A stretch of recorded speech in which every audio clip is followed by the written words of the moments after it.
The duck ನಿಮಗೆ ಬಂದಿರುವಂತಹದ್ದು 2 of sorts ಬಂದಿದೆ. ಕೆಲವೊಂದು ಇಂಡಿಸಿಷನ್ ಅಲ್ಲಿ ಇರುವಂತಹದ್ದು, ಯಾವುದೇ ರೀತಿಯ ಡಿಸಿಷನ್ ಅನ್ನ ಮಾಡಕ್ ಆಗ್ದಿರಾ ಅಥವಾ ಕೆಲವೊಂದು ಡಿಸಿಷನ್ ಮಾಡ್ದಿರಾ ನೀವು ಸುಮ್ಮನೆ ಇರುವಂತಹದ್ದು ರೆಪ್ರೆಸೆಂಟ್ ಆಗ್ತಾ ಇದೆ ಬಾಟಮ್ ಆಫ್ ದ ಡಕ್ ಅಲ್ಲಿ. ನಿಮ್ಮ ಲವ್ ಲೈಫ್ ನ ವಿಚಾರದಲ್ಲಿ ರೀಸೆಂಟ್ ಪಾಸ್ಟ್ ನಲ್ಲಿ ಕೆಲವೊಂದು ರೀತಿಯ ಎಂಡಿಂಗ್ ಗಳಾಗಿರುವಂತಹದ್ದು, ಲವ್ ಲೈಫ್ ನ ವಿಚಾರದಲ್ಲಿ ಕೆಲವೊಂದು ರೀತಿಯ ಡಿಸ್ಟರ್ಬೆನ್ಸ್ ಗಳಾಗಿರುವಂತಹದ್ದು, ಅವ್ಯವಸ್ಥೆಗಳಾಗಿರುವಂತಹದ್ದು, ಸಮಾಧಾನ ಇಲ್ಲದೆ ಇರುವಂತಹದ್ದು ರೆಪ್ರೆಸೆಂಟ್ ಆಗ್ತಾ ಇದೆ. ಯಾಕೆ ಅಂದ್ರೆ ಲವ್ ಲೈಫ್ ನ ವಿಚಾರದಲ್ಲಿ ಯಾವುದೇ ರೀತಿಯ ಪಾಸಿಟಿವ್ ಬದಲಾವಣೆಗಳಾಗುತ್ತಾ ಅನ್ನುವಂತಹದ್ದು ನೀವು ಪಾಸ್ಟ್ ನಲ್ಲಿ ನೀವು ನಿಮ್ಮ ಲವ್ ಲೈಫ್ ನಲ್ಲಿ ನೀವು ಆಲೋಚನೆಯನ್ನ ಮಾಡಿದ್ದೀರಿ, ಕೆಲವೊಂದು ಬದಲಾವಣೆಗಳಾಗುವಂತ ಸಾಧ್ಯತೆಗಳಿದೆಯಾ ಅಂತ. ಆದ್ರೆ ಎಂಡಿಂಗ್ ಗಳಾಗಿರುವಂತಹದ್ದು ಯಾವುದೇ ರೀತಿಯ ಸರಿ ಹೋಗಿಲ್ದೇ ಇರುವಂತಹದ್ದು ರೆಪ್ರೆಸೆಂಟ್ ಆಗ್ತಾ ಇದೆ. ತುಂಬಾ ಆಲೋಚನೆಯನ್ನ ಮಾಡಿರುವಂತಹದ್ದು ನಿಮ್ಮ ಲವ್ ಲೈಫಿನ ವಿಚಾರವಾಗಿ ನಿದ್ರಾಹೀನತೆಗಳಾಗಿದೆ. ಕೆಲವೊಂದು ರೀತಿಯ ಸ್ಟ್ರೆಸ್ಸಿಗೆ ಒಳಗಾಗಿರುವಂತಹದ್ದು ನಿಮ್ಮ ರೀಸೆಂಟ್ ಪಾಸ್ಟಿನಲ್ಲಿ ನಡೆದಿರುವಂತಹದ್ದು. ಲವ್ ಲೈಫಿನ ವಿಚಾರವಾಗಿ ಯಾವುದೇ ರೀತಿಯ ಅಂತ ಸಮಾಧಾನದ ಏನು ನಿಮ್ಗೆ ನಡೆದಿಲ್ಲ. ಆ ಕಾರಣಕ್ಕೆ ನಿಮಗೆ ಕೆಲವೊಂದು ವಿಚಾರಗಳನ್ನ ಡಿಸಿಷನ್ ತಗೊಳ್ಳುವಂತಹದ್ದು, ಡಿಸೈಡ್ ಅನ್ನ ಮಾಡುವಂತಹದ್ದು ನಿಮ್ಗೆ ಕಷ್ಟ ಆಗ್ತಾ ಇರೋದು.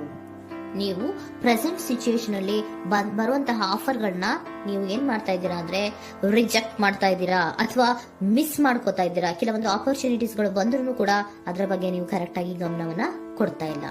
ಯಾಕೆ ಕೊಡ್ತಾ ಇಲ್ಲ? ನಿಮ್ಗೆ ಗೊತ್ತಾಗ್ತಿಲ್ಲ ಏನ್ ಮಾಡ್ಬೇಕು. ಅದಕ್ಕೋಸ್ಕರ ನೀವ್ ಏನ್ ಮಾಡ್ತಿದ್ದೀರಾ, ಎಂಡಿಂಗ್ ಆದಂತಹ ಆಫರ್ಗಳಿರ್ಬೋದು ಅಥವಾ ಬೇರೆ ಯಾವುದೇ ಆಫರ್ಗಳಿರ್ಬೋದು ಬಂದ್ರೆ ಅದನ್ನ ನೀವು ಗಮನನೇ ಕೊಡದೇ ಇರುವಂತಹದ್ದು.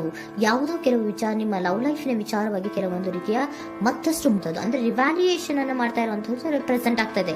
ಪ್ರೆಸೆಂಟ್ ಅಲ್ಲಿ ನಾನು ಯಾವುದೇ ಆಫರ್ ಅನ್ನ ತಗೊಳ್ಳುವಂತ ಸ್ಥಿತಿಯಲ್ಲಿ ಇಲ್ಲ ಅನ್ನುವಂತ ರೀತಿಯಲ್ಲಿ ನೀವು ಆಫರ್ಗಳನ್ನ ಮಿಸ್ ಮಾಡ್ಕೊಳ್ಳುವಂತಹದ್ದು ಅಥವಾ ರಿಜೆಕ್ಟ್ ಮಾಡುವಂತಹದ್ದು ರೆಪ್ರೆಸೆಂಟ್ ಆಗ್ತಾ ಇದೆ. ನೆಕ್ಸ್ಟ್ ಕಾರ್ಡ್ ಬಂದಿರುವಂತಹದ್ದೇನು, ಪ್ರೆಸೆಂಟ್ ನಲ್ಲಿ ಪೇಜ್ ಆಫ್ ಸೋರ್ಟ್ಸ್ ಬಂದಿದೆ. ಯಾವುದೋ ಒಂದು ನಿಮ್ಮ ಲವ್ ಲೈಫಿನ ವಿಚಾರವಾಗಿ ಬಹಳಷ್ಟು ಕ್ಯೂರಿಯಾಸಿಟಿಯಿಂದ ಏನೋ ವಿಚಾರವನ್ನ ತಿಳ್ಕೊತಾ ಇದ್ದೀರಾ, ಬಹಳಷ್ಟು ಕ್ಯೂರಿಯಾಸಿಟಿಯಿಂದ ತಿಳ್ಕೊತಾ ಇದ್ದೀರಾ ಏನಾಗ್ತಾ ಇದೆ, ಹೇಗಾಗ್ತಾ ಇದೆ ಅಂತ. ತುಂಬಾನೇ ನೀವು ಕೆಲವೊಬ್ರು ಲವ್ ಲೈಫಿನ ವಿಚಾರದಲ್ಲಿ ತುಂಬಾನೇ ಮಾತು ಕೂಡ ಆಡ್ತಾ ಇರುವಂತಹದ್ದು ರೆಪ್ರೆಸೆಂಟ್ ಆಗ್ತಾ ಇದೆ.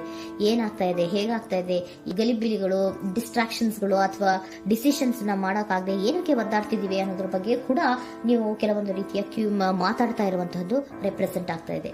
ಯಾವಾಗ ಕೆಲವೊಂದು ವಿಚಾರಗಳಲ್ಲಿ ನೀವು ಮಾತಾಡಿ ಕ್ಲಿಯರ್ ಅನ್ನ ಮಾಡ್ಕೊಂತೀರೋ ಆಗ ನೀವು ಕೆಲವೊಂದು ರೀತಿಯ ಆಕ್ಷನ್ಸ್ ಗಳನ್ನ ತಗೋಬೇಕು ಅನ್ನುವಂಥ ನಿರ್ಧಾರವನ್ನ ಮಾಡಿರುವಂತದ್ದು.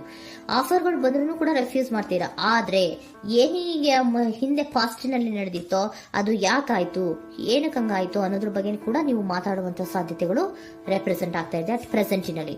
ಆಮೇಲೆ ನೀವು ಮಾತಾಡಿದ ಮೇಲೆ ಕೆಲವೊಂದು ರೀತಿಯ ನಿರ್ಧಾರಗಳನ್ನ ಮಾಡುವಂತಹದ್ದು. ನೈಟ್ ಆಫ್ ವ್ಯಾಂಡ್ಸ್ ಬಂದಿದೆ. ಸೊ ಆವಾಗ ನೀವು ನಿಮ್ಮ ಕೆಲವೊಂದು ವಿಚಾರಗಳಲ್ಲಿ ಕ್ಲಾರಿಟಿಗೆ ಬಂದ ಮೇಲೆ ನಿಮ್ಮ ಲವ್ ಲೈಫಿನ ವಿಚಾರದಲ್ಲಿ ಕೆಲವೊಂದು ಆಕ್ಷನ್ ಗಳನ್ನ ತಗೊಳ್ಳುವಂತಹದ್ದು ರೆಪ್ರೆಸೆಂಟ್ ಆಗ್ತಾ ಇದೆ. ಹಾಗೆ ಏನ್ ಆಕ್ಷನ್ಸ್ ಗಳನ್ನ ತಗೋತೀರಾ, ಈಗ ಕೆಲವೊಂದು ರೀತಿಯ ಆಫರ್ಗಳನ್ನ ನೀವು ಬಂದಂತಹ ಆಫರ್ಗಳನ್ನ ನೀವು ಏನ್ ಮಾಡಿದೀರಾ, ರೆಫ್ಯೂಸ್ ಅನ್ನ ಅಟ್ ಪ್ರೆಸೆಂಟ್ ಅಲ್ಲಿ ಮಾಡಿದ್ದೀರಾ.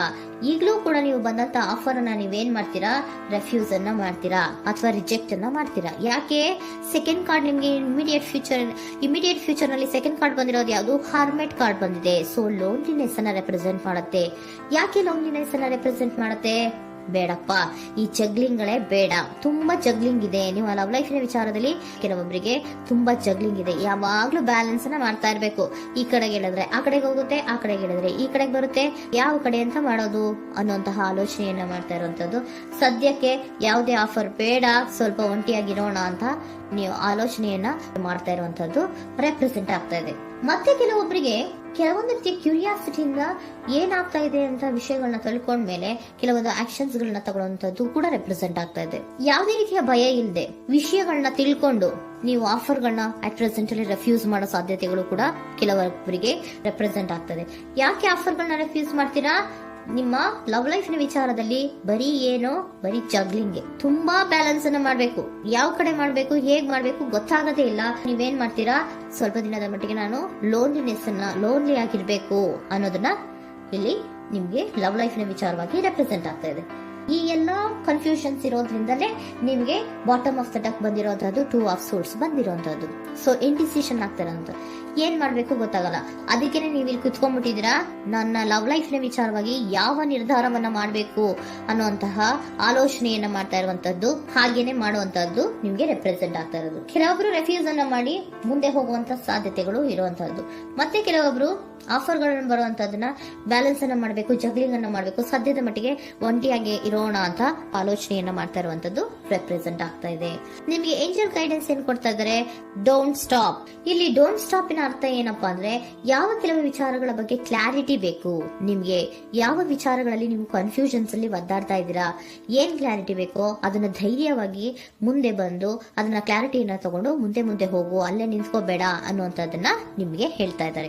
ಯಾವ ವಿಚಾರವನ್ನ ನೀವು ಲವ್ ಲೈಫ್ ನ ವಿಚಾರದಲ್ಲಿ ಏನ್ ಈ ಜಗ್ಲಿಂಗ್ಗಳು ಅಥವಾ ಈ ಬ್ಯಾಲೆನ್ಸ್ ಗಳನ್ನ ಮಾಡ್ಕೊಂಡು ಅಥವಾ ಎಳ್ದಾಟಗಳನ್ನ ಮಾಡ್ಕೊಂಡಿದ್ದೀರೋ ಅಲ್ಲಿಗೆ ಕ್ಲಾರಿಟಿಯನ್ನ ತಗೊಳ್ಳಿ, ಧೈರ್ಯವಾಗಿ ಕ್ಲಾರಿಟಿಯನ್ನ ತಗೊಂಡು ನೀವು ಮುಂದೆ ಆಕ್ಷನ್ಸ್ ಅನ್ನ ತಗೊಳ್ಳುವಂತದ್ದು ರೆಪ್ರೆಸೆಂಟ್ ಆಗ್ತಾ ಇದೆ.